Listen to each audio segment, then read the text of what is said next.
عن أنس بن مالك رضي الله عنه قال: كنت عند النبي صلى الله عليه وسلم، فجاءه رجل فقال: يا رسول الله، إني أصبت حدا فأقمه علي. قال: ولم يسأله عنه. قال: وحضرت الصلاة، فصلى مع النبي صلى الله عليه وسلم.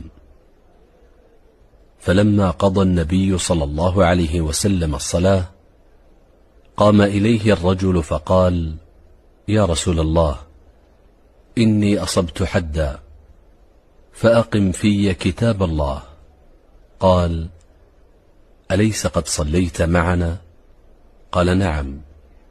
قال: فإن الله قد غفر لك ذنبك، أو قال حدك.